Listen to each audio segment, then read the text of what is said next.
I have our guest Corona here, and he's here to meet and greet some of his fans, and also to sign autographs and just talk about where he is in his career and what have you. So I'm going to present to you Mr. Deuce McAlister.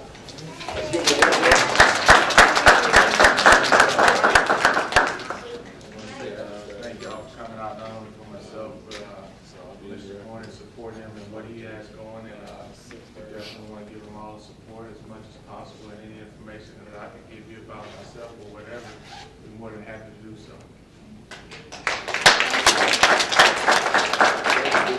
I think there are some young men and young women, some of whom may not be all that young, who want to sign autographs, have you sign autographs and footballs and that sort of thing. So why don't we get started with that right now?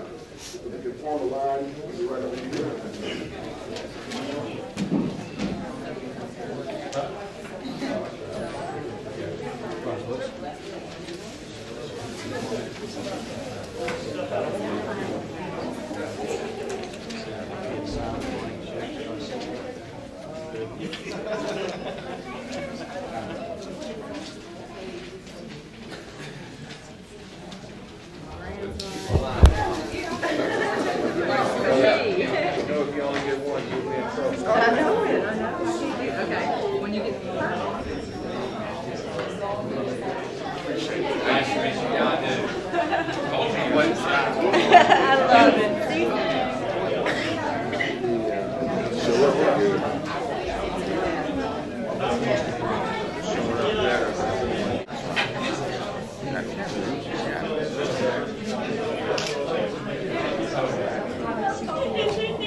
This will always be our home base. I mean, because with it being the state capital, with so much not only government but business-wise here and being centrally located, we have a great opportunity. I mean, we have a great opportunity. So it's up to these individuals, not only in here in Senator Horhn for his leadership, but we have to pull other individuals along the way. I mean, because if we don't be proactive in getting it done, then it's going to be somewhere where you just visit or you go to work, and it's steady going to be lacking in a lot of areas. Deuce, you know, we know about your Deuce McAllister Motors. Can you tell us about some of the other projects that you put together in Jackson? In Jackson, some of the other projects that we've been able to do is not only the dealerships and the Nissan dealership, but also just the opportunity to do Jackson Imports as well, which is on Highway 55. Have the opportunity here with working with Capital Construction Company, which is on Capitol Street. An individual had been in business for 15 years, and it's supplying different construction materials to companies. Had an opportunity to partner up with him and hopefully take his business to another level.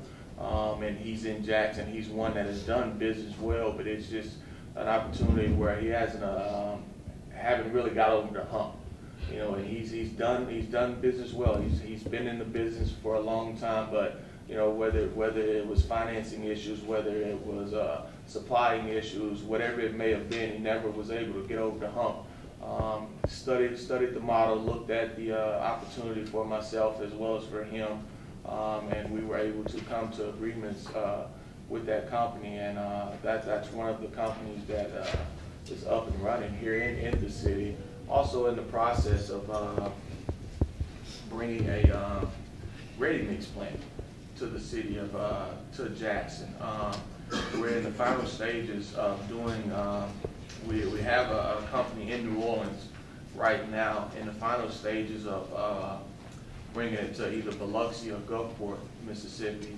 And the next area that we're going to focus on is Jackson. Probably the key thing and the main thing is just having the work ready available. So that'll be the key thing, and one of the things that we're currently working on. There's a lot of different projects that I could tell you about that we have, that we're doing here and that we're committed to in the city of Jackson. The King Edward Hotel, the Standard Life Building, Farris Street projects. Those are all projects that we were involved with, and hopefully we're going to bring that entertainment district to the downtown area so people can be proud of it and have some enjoyment for the Leadership. Ooh. Lack of tax base. No tax base. Whoa. Investors. Weaknesses. What weaknesses do you see here? Do you see? Complacency. Complacency. Frank Nelson. I want to read that. That goes on The perception of weaknesses is what we have. Exactly. Bad perception. Weaknesses. There's more weaknesses. Down there, you're right there. You're right. I'm sorry. Every time Senator Horhn touches something, he becomes a leader. He takes initiative, he does well, and plus he has creativity and he has energy. He makes things work.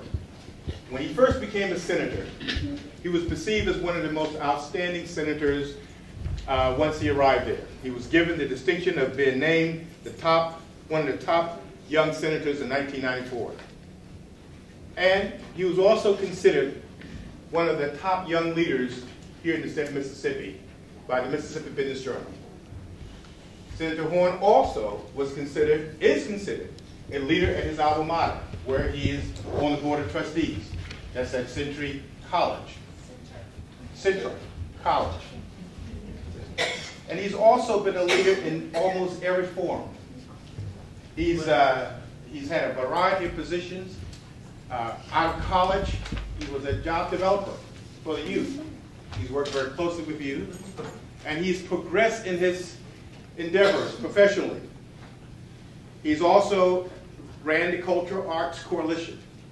And from there, he moved to work with the Mississippi state government. There, he assumed the role for Governor Mavis as the Governor's Office of Federal and State Programs, where he oversaw a budget of $150 million plus, and also he had over 250 employees working for him. Again, Senator Horhn has always been a leader in everything he has touched. And as Mayor of Jackson, he will also demonstrate the same commitment and pride and the creativity to make Jackson the best there is.